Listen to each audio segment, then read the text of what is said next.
Hola, en este vídeo vamos a hablar de los sistemas reproductivos en plantas y concretamente de la autogamia, la alogamia y la reproducción vegetativa. El objetivo es que entendáis estos conceptos y sepáis aplicarlos al desarrollo de programas de mejora. Empezaremos con una introducción al concepto, después hablaremos de autógamas, pasaremos a hablar de alógamas y por último veremos las especificidades de las especies de reproducción vegetativa. El sistema reproductivo de las plantas es bastante variable. Puede ser sexual o asexual.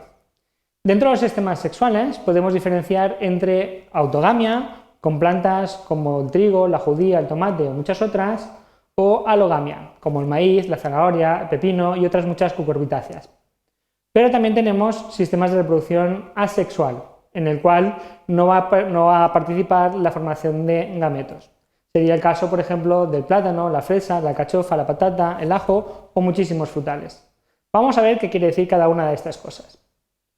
Este concepto es importante porque al fin y al cabo el sistema reproductivo va a condicionar cómo va a evolucionar cada una de las poblaciones y lo va a hacer de forma distinta en función de si es autógama o si es alógama. Y esto, lógicamente, va a condicionar los métodos de mejora que vamos a seleccionar. En el caso de las autógamas, la autogamia puede ser obligada o facultativa o parcial. Básicamente lo que quiere decir es que los gametos que producen el cigoto en la reproducción sexual proceden exactamente de la misma planta. Es decir, se están produciendo autofecundaciones. En una autogamia obligada, como podría ser la cristogamia, la polinización, por ejemplo, se produce antes de abrir la flor. Sería el caso de especies como el trigo, que tenéis ahí a la izquierda, o el cacahuete. También puede ser facultativa o parcial. Quiere decir que el método preferente es la autogamia, pero puede haber cierto grado de cruzamientos con otras plantas distintas. Esto muchas veces depende de diferencias estructurales, de la presencia de insectos, de corrientes de aire, por ejemplo, en los invernaderos o al aire libre. Imaginemos, por ejemplo, el caso de un tomate. El tomate tiene el cono estaminal que envuelve el estilo y el estigma. Preferentemente, el polen que procede de la misma entera es el que va a llegar al estigma y que por tanto el que va a fecundar la flor.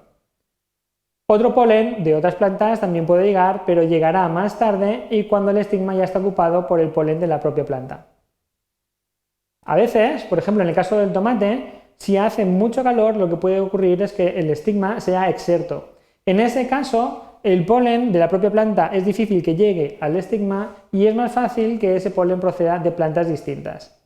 El grado de alogamia puede aumentar desde el 1 al 5% de estigmas insertos hasta el 15-20% en el caso de los estigmas exertos.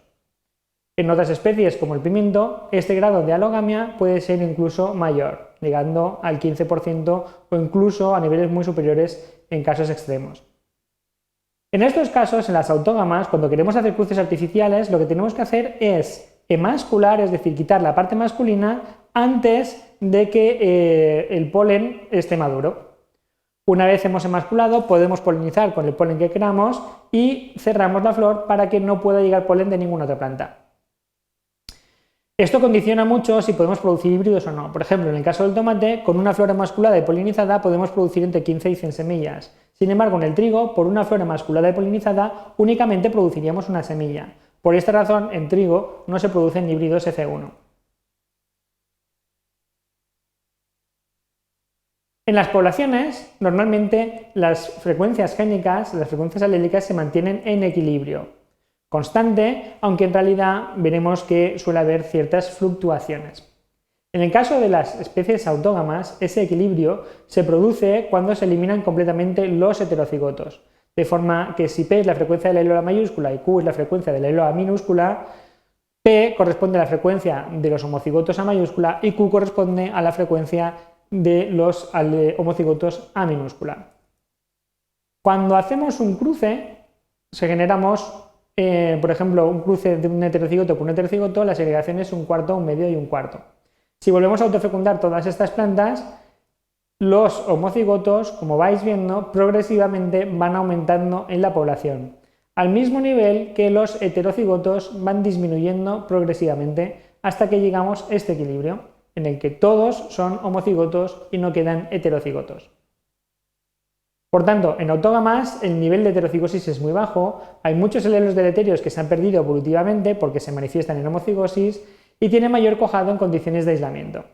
Los métodos de mejora propios de autógamas serían la selección masal, individual, genealógica, retrocruzamiento o selección de semilla única entre los principales. En el caso de las alógamas, los gametos que producen el cigoto proceden de plantas distintas. Puede ser obligada en casos de dioecia o autoincompatibilidad, o puede ser parcial, por ejemplo, igual que antes, por motivos estructurales o por la presencia de polinizadores. En estos casos, lo que tenemos, por ejemplo, en el caso del maíz, son inflorescencias masculinas y femeninas separadas, en las que el polen puede llegar de la propia planta, pero también puede llegar de cualquier otra planta. Estas poblaciones también tienden al equilibrio, pero a diferencia de las autógamas llegan al equilibrio en una única generación. Si P es la frecuencia del alelo A mayúscula y Q es la frecuencia del alelo A minúscula, la frecuencia del homocigoto para A mayúscula es P cuadrado, la del heterocigoto será 2PQ y la del homocigoto A minúscula será Q cuadrado. En alógamas el nivel de heterocigosis, por tanto, es alto. Se mantienen alelos deleterios enmascarados en heterocigosis, puesto que no se manifiestan. Se produce depresión consanguínea al autofecundar o realizar cruces próximos, porque estos alelos deleterios pasan a homocigosis y se manifiestan.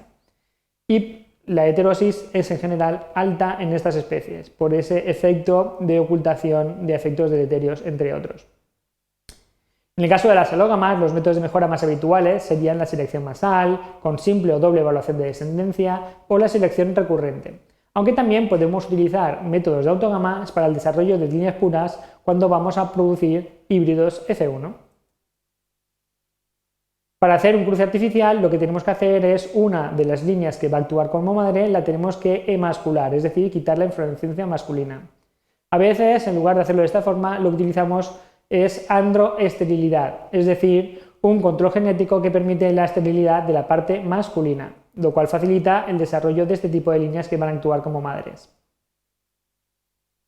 Para reproducir líneas muchas veces utilizamos jaulas en las que utilizamos polinizadores dentro, de forma que no se puedan producir cruces entre líneas distintas cuando hacemos multiplicaciones a la vez. Hay muchas especies de reproducción asexual. Puede ser porque tengan baja fecundidad, como el caso del ajo, que se reproduce por dientes, por una dificultad de la germinación, como en el caso de la fresa, que se reproduce por ejemplo por estolones, por la existencia de partenocarpia o esterilidad. En el caso del plátano, muchos genotipos son triploides y se reproduce por rizomas, otras especies por rebrotes. Porque tengan una heterocigosidad alta, como sería el caso de la patata o la alcachofa, y se reproducen por tubérculos y por rizomas.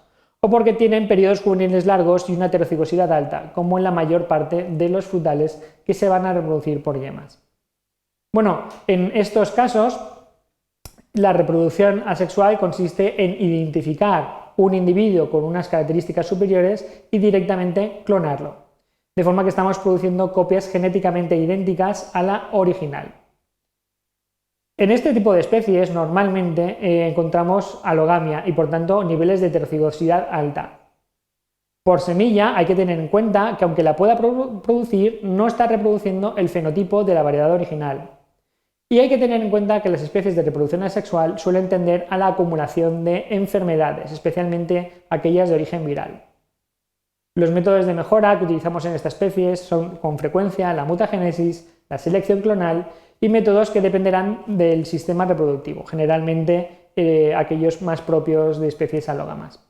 Por último, podemos utilizar el cultivo in vitro para realizar un saneamiento vegetal y eliminar las virosis que se hayan acumulado.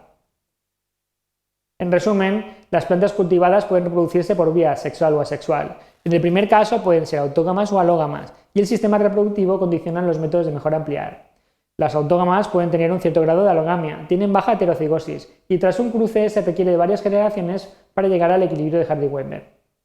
Las alógamas requieren plantas distintas para polinizarse, tienen alta heterocigosis y mantienen alelos deleterios que pueden conllevar una depresión consanguínea cuando autofecundamos.